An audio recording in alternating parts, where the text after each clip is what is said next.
पहले के समय में बाल विवाह पर कोनो रोक तो रहल नहीं। लइके ज्यों ही महतारी का दूध पियल बंद करे त्यों ही उनका बियाह हो जा। ऐसा एगो रणपुतवा रह ओकर महतरिये भरल परिवार में और दूसर केहू रहल नहीं। वहू लइका के 5 बरस में बियाह हो गई, लेकिन वो लइका थोड़ा मंद बुद्धि के रहल, समझदारी में कमी रहल, उल्टा सीधा काम करे, उल्टा सीधा बोली बोल दे। धीरे धीरे समय बीतल, वो लइका जवानी अवस्था में आ गई बा। एक दिन महतरिया सांझ के खा पी के जब ठीक भई, लागल अपने लइका के समझावे, बाबू हो तू जवान हो गईला, तोहर दुल्हनियों जवान हो गई होई, जब से बियाह भइल तब से केहू आइल गइल नहीं। ऐसन करा बिहान चल जा, तू अपने मेहरारू के गौना करा लिया।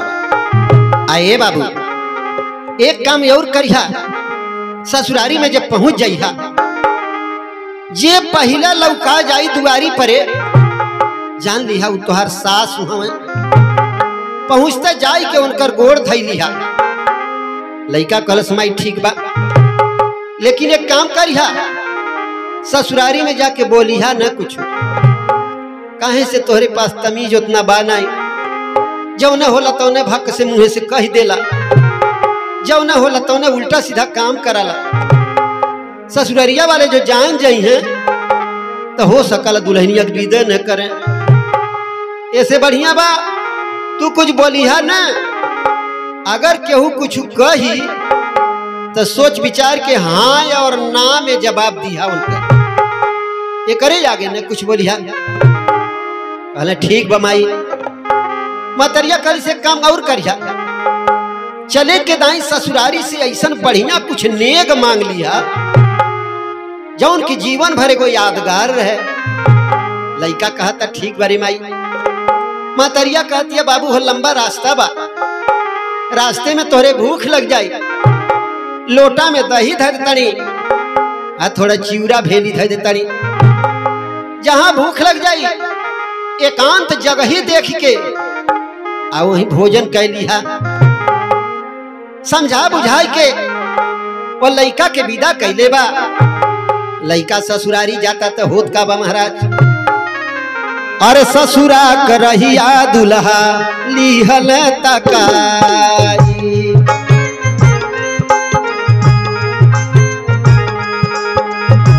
लिहल तकाई हो लिहल तकाई, ससुरा करहिया दुल्हा लिहल तकाई।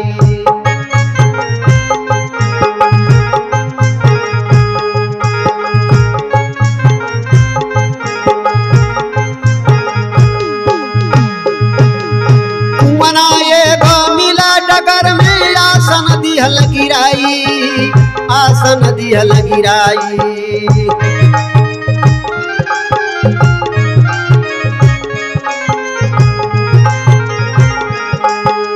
थरिया नाई रहे पास में, लोटवे में चिउरा भेली दिहल मिलाई, ससुरा करहिया दुल्हा लिहल तकाई।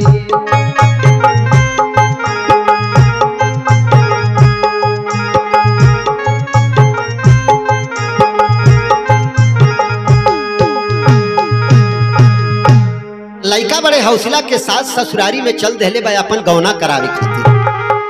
चलते चलाते कुछ दूर गइल बा, ओकरे भूख लग गइल बा, लेकिन जगह ही तजबीजता कहाँ एकांत जगह ही मिले वहां भोजन करी। चलते चलाते रास्ते में एगो कुआं मिलल बा, और कुआं के चबूतरा पर एगो बाल्टी और रसरी धइल बा राही लोगन के पानी पिए खातिर।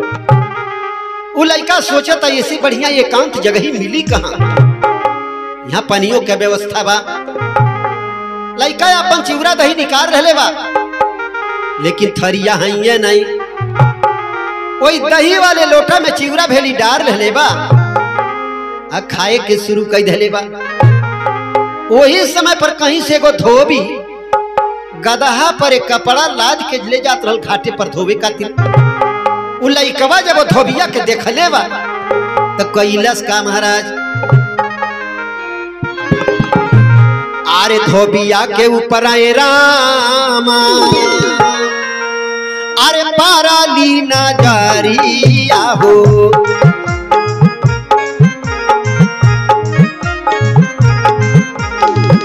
पाराली नजरिया ए रामा, पाराली नजरिया हो।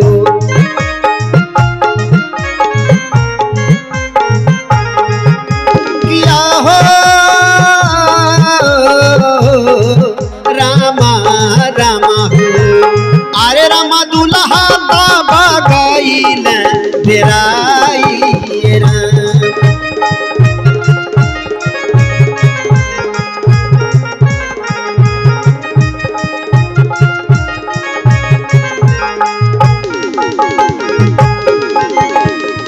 जाबरन खाइए रामा हामा, रो भोजनवा भोजनवा हामा, रो भोजनवा हो।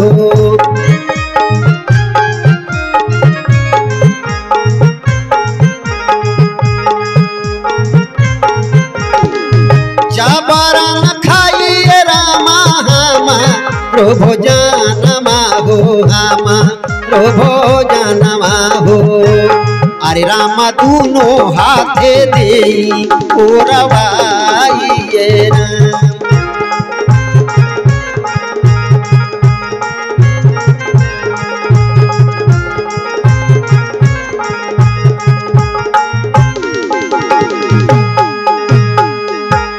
लइका जब अपन चिवरा दही वही लोटवे में सान के लागल बा खाए। आज जब धोबिया के देखलस सोचत अरे बाप रे बाप, तो हमारे गांव का धोबिया इतना बड़ा चंठ बा, अब देख जाई हमार चिवरा दही तो छोड़ के खा ले अब दोनों हाथ खा के झट से उड़वा दे। यह बतिया सोच के एक हाथ लोटा में परले रहल, आ दूसर को हथवा लोटवा में डाल के चिवरा पकड़ रहे बा। आज जब निकारे लगा लोटा में से निकलते नहीं बा, बहुत परेशान भाई, लेकिन लोटा में से हाथ नहीं निकलता। धोबिया तैयारा है आई लोहरा है गई तो कान कहाँ का धोबी ये बेचारा धाय धाय हुमचत भाई अपन हाथ निकालता लोटा में से, हाथ निकल ही वाला नहीं बा। तब भइल का महाराज,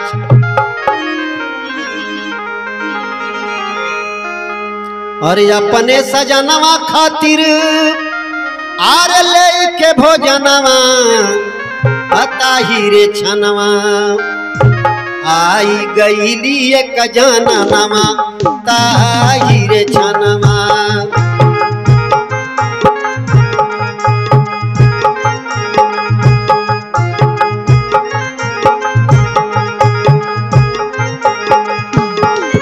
आई रे छनवा होता हीरे छनवा होता हीरे छनवा, आई गईली एक जननवा, हीरे छनवा।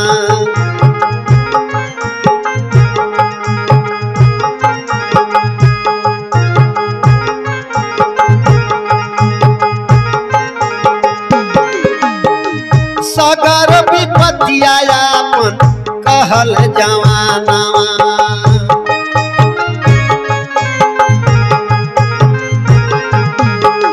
सगर विपत्तिया अपन कहल जवानवा, ताहिरे छनवा, अब सिखावली सिखनवा, ताहिरे छनवा।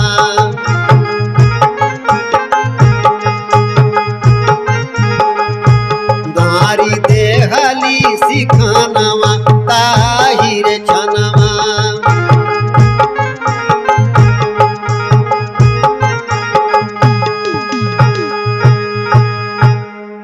बेचारा दुल्हा जौन अपने ससुरारी बड़े हौसला के साथ जात रहल दुल्हन विदा करावे, लेकिन दोनों हाथ लोटा में अझुरा के धय धय हुमचता, हाथ निकल ही वाला नहीं बा।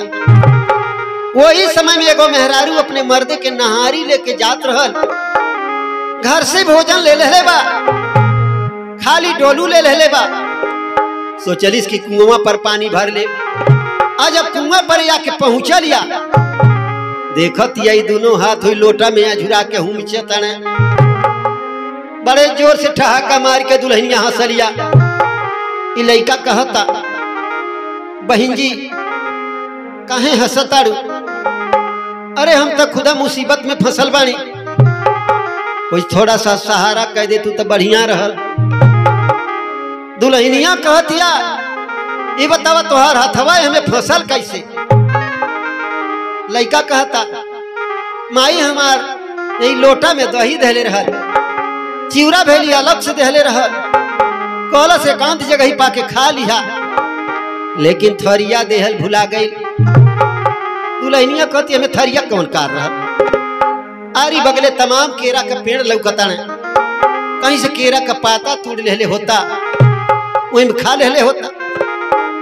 लेकिन अच्छा ही बात छोड़ा, ये बतावा तुहार दोनों हथवा कैसे हुए फसल?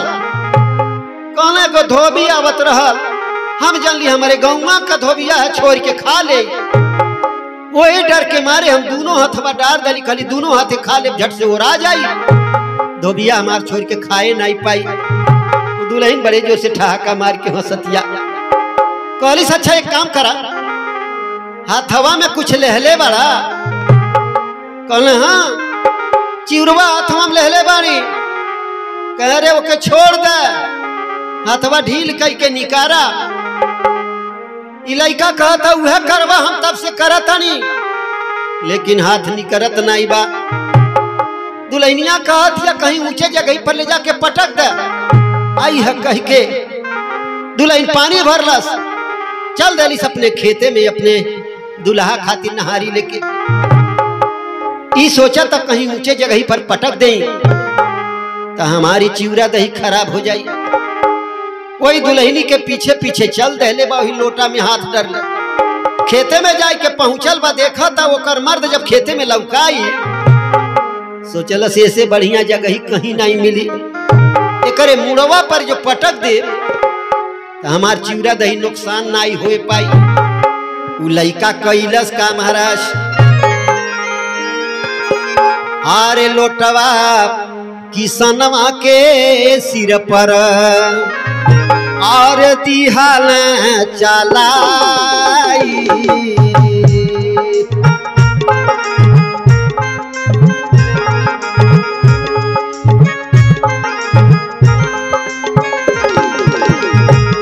लोटवा किसनवा के सिर पे दिहाल चलाई।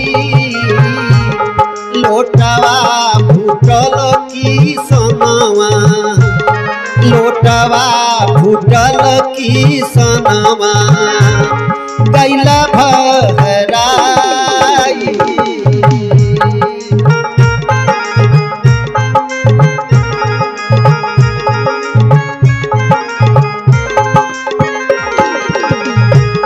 लोटवा फूटल किसनवा गैला भराई।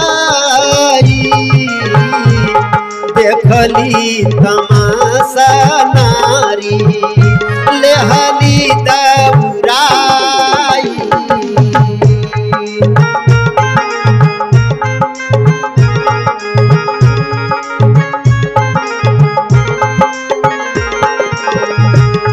देखली तमाशा नारी ले दौराई। कहिया हमारे पापिन, कहिया हमारे पापिन गैल ललचाई।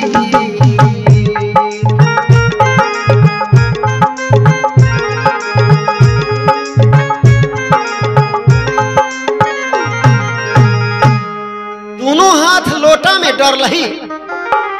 जब खेते में किसाने के पास पहुंचल बा, धड़ाक से ओकरे कपारे पर लोटा दही मरलस। लोटा तो फूट गई, हाथ लोटा में से निकल गई, लेकिन किसान राम तो बेहोश हो गई, गिर पड़ना धड़ाम से जमीनी परे। आया तो नहीं परे तब में हररुआ ताड़ी बैठल ने कहलिस हमारा बतावल अकील हम रही ऊपर यजमा देहले एने जब दौड़ा रहले बा अब वहां से भाग पड़ले, लेकिन मन में यह बाती का चिंता तो बटले बा। हमार दहिया देख के ललची गई है, अरे बड़ी ललचाई बा, बड़ी पापिनी बा। यही नाते तो हमें अकिल बतौले रहल कि ऊंचे जगह ही परे पटके जौने से हमें खाए के मिल जाई। जब हम पटक दहली दही हमारे करे मर्दे के ऊपर गिर गई, वो दही चिवरा हमें खौहू नाई दहली, अपने खाए के मारे हमके वहां से तड़िया ले बा। अब बाद में लागत हमार चिवरा दही खा ले, लेकिन चला कौनो बात नाई बा, जाए वैसे कौनो राजा नाई हो जाई हैं। यह कुल सोचत विचारत लइका वहां से चल दहले बा अपने ससुरारी खातिर।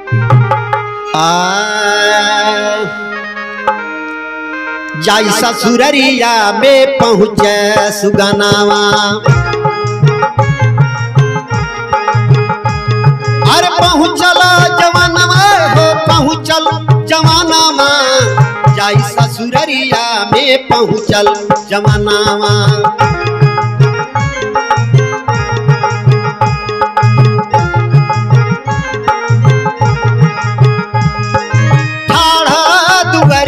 पर दुल्हन भेटैली,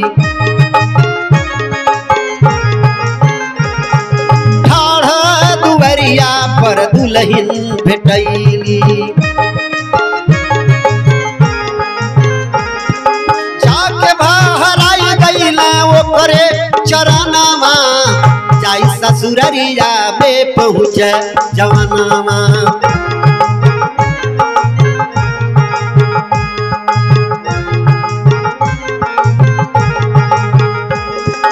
भागल जाई सगरो लोग के बतावाला से,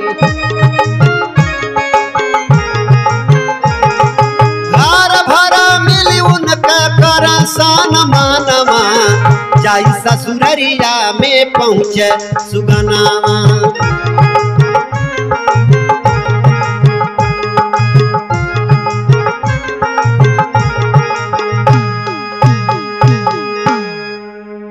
वो दूल्हा बेचारा गिरत परत पूछत जांचत ससुरारी में जाके जब पहुंचल बा, महतारी का बात याद आ गई।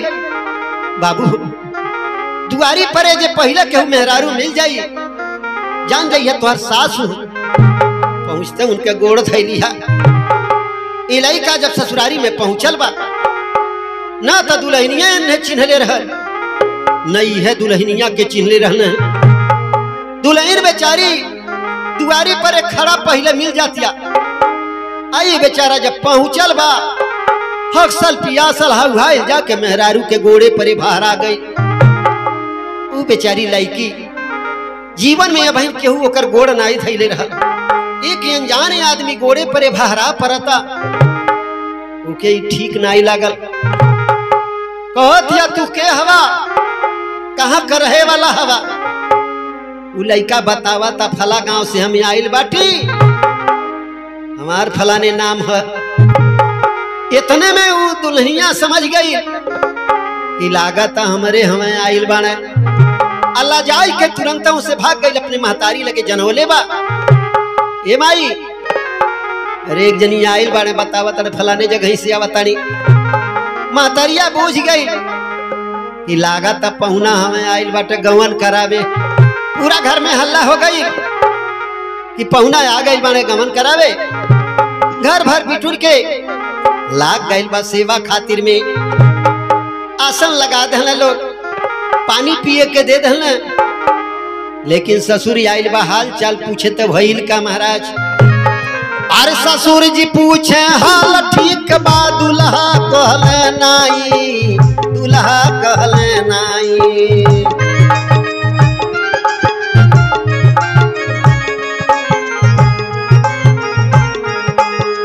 दूसरे बेरिया हाँ कही दिहल,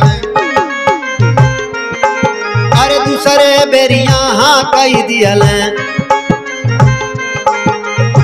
सुन जब घरवा परेशानी बयाई, ससुरा करहिया दुल्हा उठल तकाई।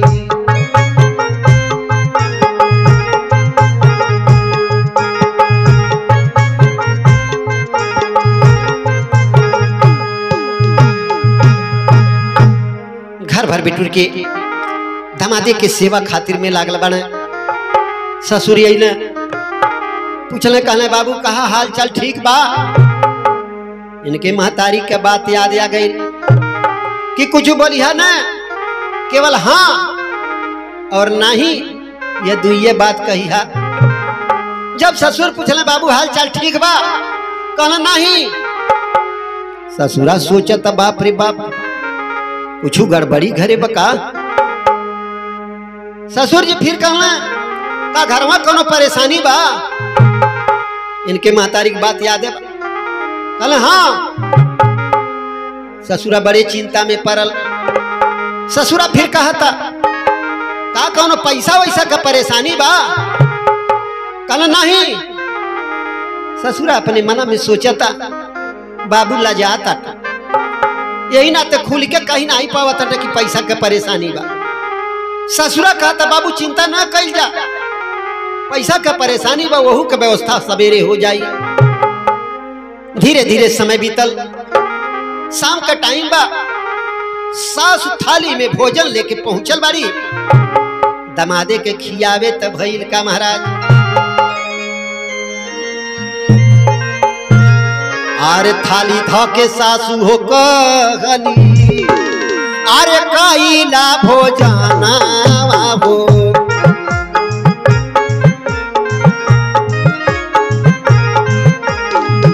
कइला भोजनवा ए बाबू, कइला भोजनवा हो।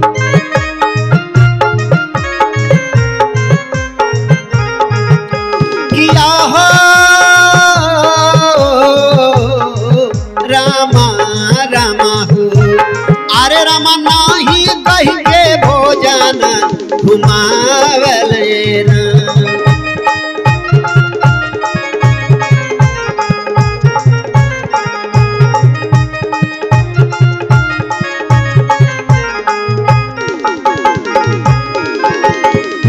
सब लोग सूती हो गईला भूखी, ता सतावे रामा भूखी ता सतावाला सा।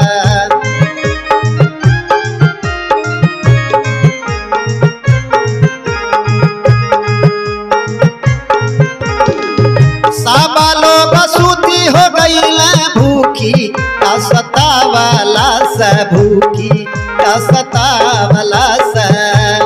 अरे रामा रसोईया में जाके टोइया बलेना।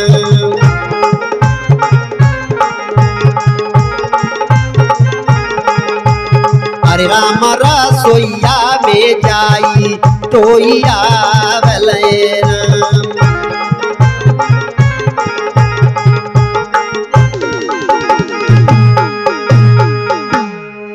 सासु भोजन का थाली लेके आइल बाड़ी, आगे धधली कली बाबू हो भोजन कैले।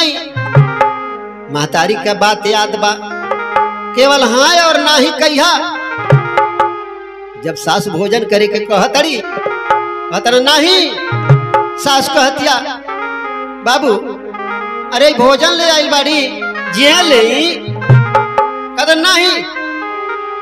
सास सोचे तारी कुछ तबीयत में गड़बड़ी हुई यही से नहीं खाता ना। सास कहली अच्छा बाबू कोनो बात नहीं बा, जब भूख लगी तब खा ले हल जाई। भोजन ले जाके रसोई में धो दली। घर भर सूत गई। इनके तिहाई लगते नहीं बा। महतारी के सिखौले के नाते हाँ और नाही में उलझल बड़े। मनवा में सोचा था का करी। हाँ नाही के चक्कर में भोजन भी नहीं कैली। पेटे में चूहा कूदता, औहाई नहीं लगता। घर भर सुत गइल बा। धीरे से उठल और रसोई में हल गई। दुआरिये पर एक किनारे बुढ़िया बेचारी सुतल रहा। जब रसोई में जाय के टोयावत ना, खोजत खोजत एगो हंडी में लड्डू पौल। वो लड्डू वाला हंडी जो थरिया से तोपल रहा, थरिया हटा दल हाथ डालना तो लड्डू पा गई ना। एक लड्डू मुंह में डाल रहा आ एक एक लड्डू दोनों हाथे में ले रहा। फिर थरिया से जब लड्डू तोपे लगला शुद्ध से पकड़ाइल नहीं आ थरिया गिरल झन से आवाज भई तो लेक तो डेराई के वहां से भाग पड़ल। थरिया के आवाज सुन के बुढ़िया के आंख खुल गई। देखत यारे बाप रे बाप काहे बाबू ऐसे भागल जातने। तुरंत घर भर के जगौले बा आ दुल्हा बाबू तक झट से जाय के अपने बिछौना पर सूत के या झट से ओढ़ना ओढ़ ले बने। एक लड्डू खा गई बने जौन मुहवा में लड्डू रहल तौन तक खा गई आ दूसर का लड्डू रहल तौन मुंह में डार गई। इतने में घर भर के लोग आए के वहां जुट गई बने। जबले पूरा घर के लोग जुटा तने इनके ओढ़ना हटावा तने कि दामाद बाबू से कुछ पूछल जा। तब तक तो दुई लड्डू खा चुकल रहले। सोचा तने अब्बे कोई पकड़ ली है हमके। रंगे हाथ पकड़ा जा लड्डू हाथ में ले लही। जबले लोग ओढ़ना खींचता न तो ठप से तीसर का लड्डू मुंह में डाल जाता न तो होत काबा महाराज। थरिया बाजल हमाया गई घर के लोगावा।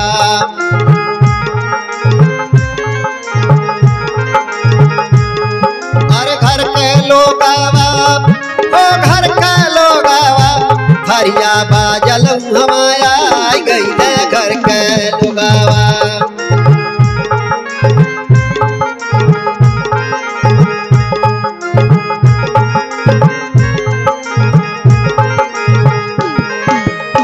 हाथवा का लड्डू मुहावा में डारी गईल।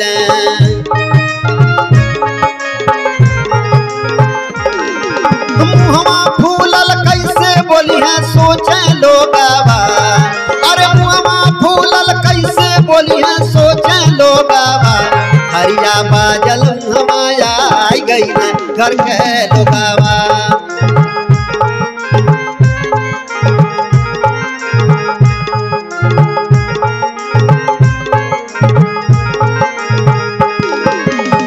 डॉक्टर दबावा लड्डू गई दूसरे गलावा।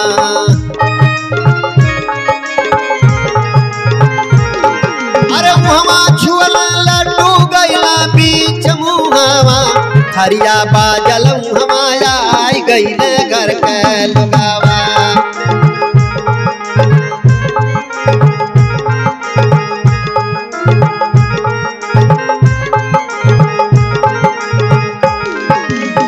मुहवा खोलाई लड्डू बहरानी करल।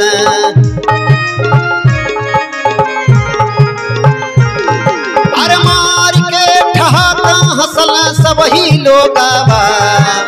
मार के ठहाका हंसल सबही लोगावा। हरिया बाजल हमाया गई घर के लोगावा।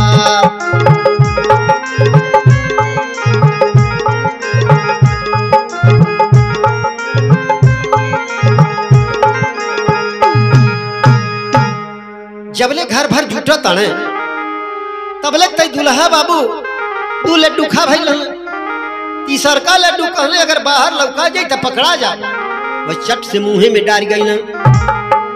घर भर जुटल बने ओढ़ना हटौले। बाबू का भाई रौरे कहाँ भागत रही है। दुल्हा बाबू कुछ बोलते नहीं बने। मुंह में लड्डू भर ले बने बोले कैसे। तौले तवन कर सरवा जौन रहा देख गई कहा तोहन पजन परेशान बटाई बोली है कैसे। यही के नाते तो बोलत नहीं बड़ा है मुहवा नहीं देखता। पता नहीं इनके मुहवा में का हो गई भाई। देखा तड़ा एक गलवा फूल गई बा। घर भर बड़े चिंता में पड़ने कहले बाप रे बाप बाबू के पता नहीं कान का हो गई। वही राती उन्हें लाद फान के ले गई ने डॉक्टर के घरे। डॉक्टर के दरवाजा खटखटावा तने। डॉक्टर साहब उठल है कहना भाई बात का बा। कहना रे हमें दमदुआ आइल है। पता नहीं इनके मुहवा में का हो गई बन भर फूल गई बा। बोली नहीं पावत और डॉक्टर साहब जब टोवत जब दबावत तो यह गाले से लड्डू घुसुक के यह गाले चली आई। डॉक्टर साहब हैरान, बाप रे बाप, आज तक की ऐसा बीमारी नहीं देखले रहली। अब अहिन तक यहर फूलल रहल, आ यहर से जब दबौली तो यहर फूल गई, यहर के पची गई। यहर जब टोवत लड्डू घुसुक के मुंह में चली आई, दोनों गाल पचक गई। डॉक्टर साहब कहले बात हमें का बा समझ में आवत नहीं बा। चिमटी मंगौले मुंह जोर से दबाई के जब खोलौले बना और वही चिमसी से लड्डू निकाल के जब बहरे धइल लगल सब जनी ठहाका मार के हंसे लगल पूछे। कहले बाबू ये का बात बा? दूल्हा बाबू सारा कहानी भक्त से उगिल रहल। कहला माई हमार सिखौले रहल कुछ बोलिया ना, केवल हाँ और ना में जवाब दिया। हाँ और नहीं के चक्कर में रात भर भूखैले रह गई, नहीं रह गई लड्डू पा गई, थरिया बाजल घर भर जाग गई। कहली अब पकड़ा जाता लड्डू मुंह में डाल रही, डॉक्टर के पास से आ गई। सब लोग ठहाका मार के हंसे लगले। कहले अरे ऐसा बात रहा था मांग के खा ले होता। डॉक्टर के घर से सब लोग घरे आई बाड़े, सब लोग अपने अपने जगह पर सुत गई ना। लेकिन दूल्हा बाबू के जो सरवा रहा कहला हम जीजा के लगाई यहीं के किनारे सुतब। जीजा के जाने का करिए। वह घरवा में एगो चिराग जरत रहल, बहुत बढ़िया सुंदर चिराग रहा। ये दूल्हा बेचारा अपने सारे से पूछा था बाबू हो ये का चीज है? उनकर सार कहले ज्योति माता है। या दूल्हा के निगाह में ज्योति माता गड़ गई। माई सिखौले रहली कि चले के दाई कोनो बढ़िया नेग मांग लिहा ताकि जीवन भर के लिए एगो यादगार रहे। ज्योति माता से बढ़िया नेग तो कुछ लौकत नहीं बा, लेकिन मंगले परे के जाने लोग दी हैं कि नहीं दी हैं। सबसे बढ़िया बा एके ले जाके कहीं लुकवा दें, छिपा दें। सवेरे जब विदाई हो यहाँ से चलब राहे में से धीरे से ज्योति माता के संहरी ले जा। दूल्हा बाबू बनावटी रूप से सुत गई ना, लेकिन इनके उहाई नहीं लगता।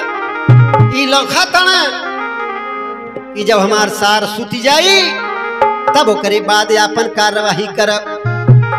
जब उनकर सार सूत गई ने तभी दूल्हा बाबू कइले का महाराज सब लोग सुती गईले अपने जगहिया। अपने जगहिया हो अपने जगहिया, सब लोग सुती गईले अपने जगहिया।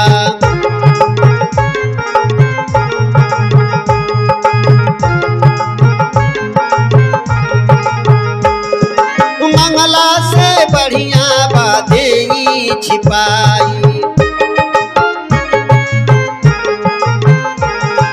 जाके छिपा दे पैरा के खरहिया। सब लोग सुती गईले अपने जगहिया।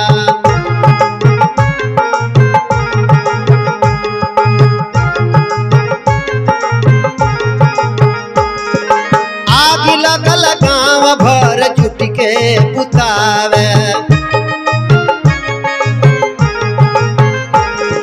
कहाँ बचावा मोर ज्योति महतरिया। सब लोग सुती गईले अपने जगहिया।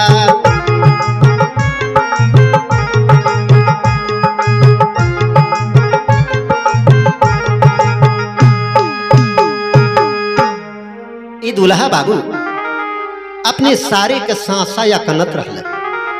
जब देखल सार हमार सुत गई कल से ज्योति माता के उठा ले कहे से इनके घर में एगो छोट के ढेबरी जरत रहे। यह ज्योति के देखले नहीं रहले, लाली चलक गई। वह ज्योति माता के उठा ले हले हले गई एगो खूब पढ़ान का कोहिया लगल है पैरा के ले गई ना। वह पैरा के खरही में चोरवा दे ज्योति माता के आके सुत गई बने।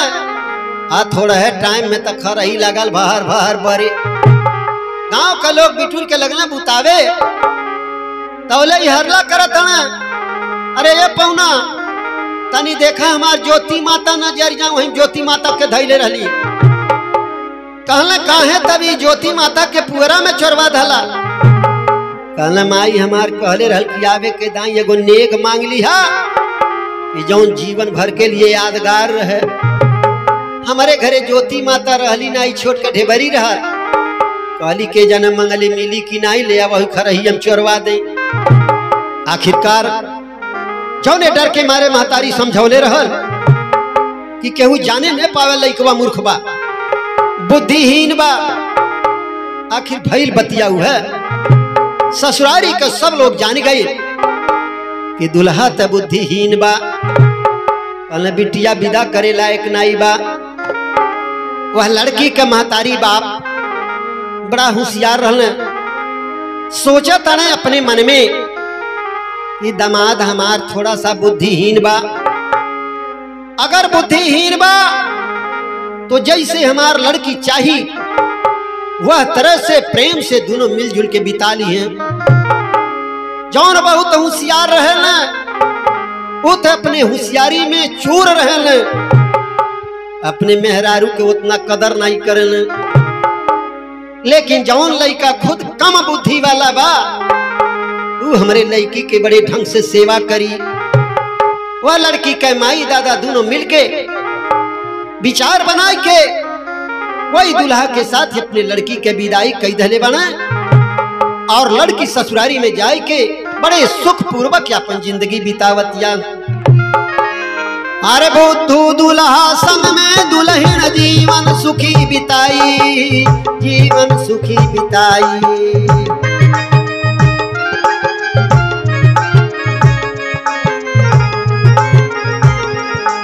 अरे सिपन दास सुखी भाई करीना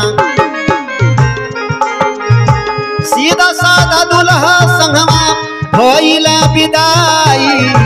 ससुरा करहिया दुल्हा लिहल तका।